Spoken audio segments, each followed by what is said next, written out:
दानाय लुनाय बे हाबाफारिखौ बावलांबायमोन आरो जोंनि जि आबै आबौनिफ्राय सोलिबोनाय जि हि दानाय हुदा बेयो गोमालांबायमोन।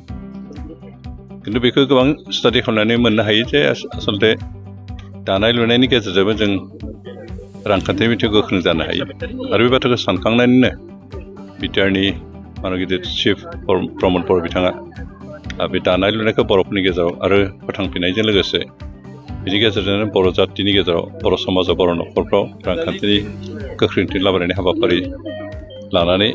बर'लेण्ड हेन्डलुम मिशनखौ दानाय जादों। बिटिआर सरकारा बर'लेण्ड हेन्डलुम मिशन होननाय मोनसे हाबाफारि लादों आरो बिनि गेजेरजों बे बिटिआर ओनसोलाव थानाय जायफ्रा सि दाग्रा बेबायदि माहारिफोरनि आइजोफोरखौ रांखान्थि बिथिङाव गोख्रों खालामनो थाखाय बे हाबाफारिखौ लानाय जादों। जों मिथिगौ जे बर'फ्रा गोदो गोदायनिफ्रायनो सि दाबोयोमोन, गावनि नांगौखिनिखौ दानो लायोमोन, दख'ना गामसा बा साद्रि बेबायदि। बेनिफ्राय गेजेर ससेयाव खोब सस्थायै बाजाराव बायनो मोननायखाय लासैनो दानाय लुनाय बे हाबाफारिखौ बावलांबायमोन आरो जोंनि जि आबै आबौनिफ्राय सोलिबोनाय जि हि दानाय हुदा बेयो गोमालांबायमोन।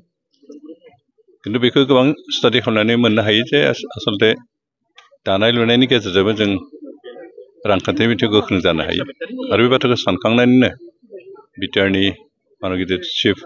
प्रमद बर बिथाङा बे दानाय लुनायखौ बर'फोरनि गेजेराव आरो फोथांफिननायजों लोगोसे बिनि गेजेरजोंनो बर' जातिनि गेजेराव बर' समाजाव बर' न'खरफ्राव रांखान्थिनि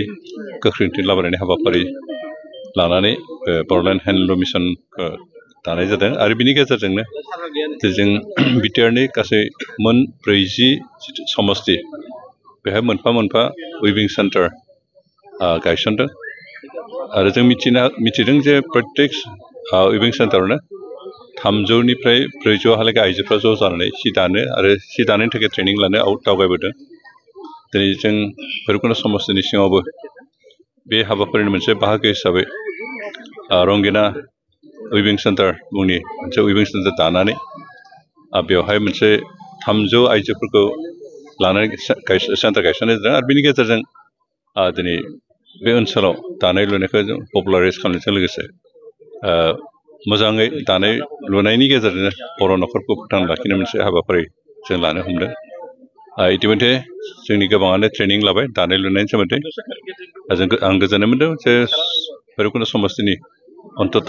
आथिखालाव 300 आइजोफ्रा ट्रेनिं लानायनि ओंथियानो जाबाय जे बिथांमोननि गेजेरजों आरो दाग्रा दिहुनबावनो हागोन। बेनिखाय बे 300 आइजोनि जि ट्रेनिं लानाय बे ट्रेनिं लाग्राफोरनि थाखाय दिनै जि हि दाग्रा आगजु बिलाइनाय जागोन। आं आसा खालामदों बेनि गेजेरजों जोंहा गोबां हि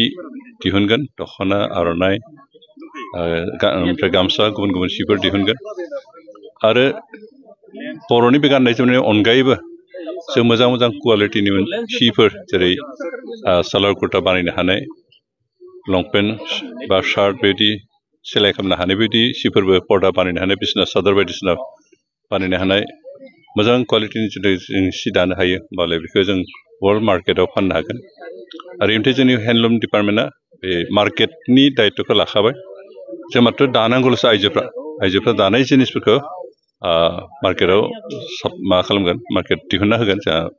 बिटिआर सरकार। बेनिखायनो जों आइजोफोरखौ बेखौनो खावलायदों जे आबै आबौनिफ्राय सोलिबोनाय जि दानाय हुदा बेखौ जों फोथांफिननांगौ आरो जों खालि गावनि न'खराव नांगौ जिखिनि बेखौल' दानानै सन्तुस्ट' जायालाफानो जों मार्केटआव दिहुननो हानाय बेखौनो कमार्सियेल बेसिसाव बिनि गेजेरजों थांना थानो हानाय बेबायदि सिमांजों जों दानायखौ सोलोंनांगौ। आरो दिनै जों साबायखर होदों जे 300 आइजोफ्रा दिनै भैरबकुन्द समस्तियाव बेखिनि दावगाबोदों आरो बिथांमोनखौ नुनानै गोबाङानो ओंखारबोगोन आं आसा खालामदों। दिनैनि समाव दख'ना आर'नाइ बायदिखौ गुबुन रायजोआवसो गुबुन गुबुन हारिनि सुबुंफ्रासो दानाय, दिनै गुबुन गुबुन मुं होनानै दिनै जों बे बिथिङाव बेखौनो बुंनांगोन जे जोंहा बिटिआर सरकारा दाखालि बावैसो GI टेगनि गेजेरजों दख'ना आर'नाइया जे बर'निसो आरो गुबुना बेखौ दानो मोनलिया बे मोनसे माबाखौ मोनबाय, फोरमानखौ जों मोनबाय। बेनिखायनो अन्तत गुबुन जायगानिफ्राय गुबुन हारिया दानाय बे बुस्थुखौ टटेलि जों दा टेकनिकेलि होबथानो हानाय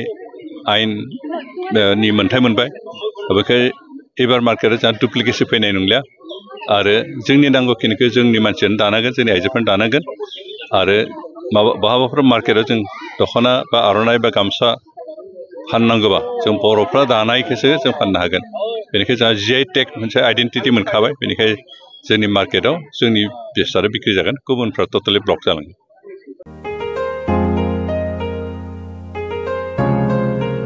मोनसे फोसावथाय नोंथांमोननि थाखाय मोनसे गोजोनथाव खौरां लानानै फैदों अदालगुरि जिल्लानि सिङाव थानाय डिमाकुसि बरंगाजुलिनि पिपल हलियाव लानानै फैदों नोंथांमोननो लेब्रा मुंनि गंसे गोदान रिजर्ट नोंथांमोना बे लेब्रा मुंनि गंसे गोदान रिजर्टखौ तामुलपुर रडनिफ्राय फैब्ला सुख्लाय ब्रिजनि आगदा आरो अदालगुरि रडनिफ्राय फैब्ला सुख्लाय ब्रिजनि सिगाङाव आगसिथिंजाय मोननो हागोन लेब्रा मुंनि गंसे गोदान रिजर्टआ नोंथांमोननो गोसोबायदि सुबिदा खालामनानै होनाय जादों नोंथांमोना बे लेब्रा रिजर्टआव बर'नि गासै जाग्रा जामुंखौनो मोननो हानायजों लोगोसे बेवहाय नोंथांनि सुबिदा बायदि अर्डार खालामनानै जानो हागोन जुदि नोंथांमोना तामुलपुरनिफ्राय अदालगुरिसिम थांनाय समाव ओंखामजों लोगोसे बायदिसिना जालांनो गोसो दंब्ला नैबे 8638879656 जानबुं नम्बराव कल खालामनानै सिगांग्रो अर्डार खालामहरनो हागोन